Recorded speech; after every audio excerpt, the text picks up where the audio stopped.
हा एक व्यवसाय तुमच्या स्वतःच्या गावात सुरू करा. रोजचे 500 ते 1000 रुपये निव्वळ नफा कुठे गेलाच नाही. वाटतंय ना कठीण आहे, पण तुमच्या गावातलं ती साधं पत्र्याचं किराणा दुकान दिवसाला तुमच्या दुप्पट तिप्पट कमावतं. कसं सांगते? शहरातले लोक मॉल आणि सुपर मार्केटमध्ये जातात, पण गावातल्या माणसांसाठी मॉल म्हणजे आपल्या अण्णा आणि तात्यांचे एक किराणा दुकान. सकाळी 6 ते रात्री 10 सणासुदीला तर पाय ठेवायला जागा नसते. पण नक्की गल्ला किती जमा होते? चला अगदी साधं आणि छोटं गरीब मध्ये जास्त नाही. गावातील फक्त 100 कुटुंब तुमच्या किराणा दुकानात किराणा घेतात. प्रत्येक कुटुंब महिन्याला कमीत कमी 4,000चा किराणा सहज भरतात.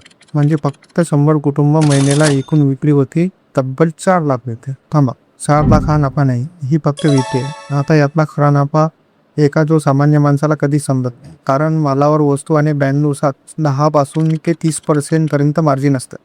आपण सरासरी फक्त 12% मार्जिन पकडूया. तुम्हाला वाटतं यात काय मोठे? आपण विचार करा, शहरात मल्टीप्लेक्स कंपन्या 12 तास घाम गाळून बॉसच्या कटकटी सहन करून हाकात काय करतो. इथं हा दुकानदार स्वतःच्या गावातील मातीत स्वतःच्या माणसांमध्ये राहून स्वतःचा मालक असतात. फायनान्शियल आकडा बघूया आता. 4 लाख विक्री म्हणजे 12% प्रमाणे या छोट्या दुकानदाराचा निव्वळ महिन्याचा नफा होतो तब्बल 48,000. म्हणजे सर्व खर्च वजा करून ही दुकान निव्वळ नफा 1,500 ते 1,600चा शुद्ध नफा खिशात घालतं. आणि लग्न सराईत आणि दिवाळीच्या काळात हाच रोजचा नफा 2,500 ते 3,000च्या वर जातो. म्हणजे ज्या दुकानाला आपण साधं समजतो ना, ते दुकान महिन्याला 50,000 रुपयाचा गल्ला कमाई करते. आहे का नाही डोळे उघडणारी माहिती? मग आताच विचार करा, तुमच्या ओळखीला त्या मित्राला हा व्हिडिओ आताच शेअर करा, जो सारखा गावात काय ठेवलंय असं म्हणतं.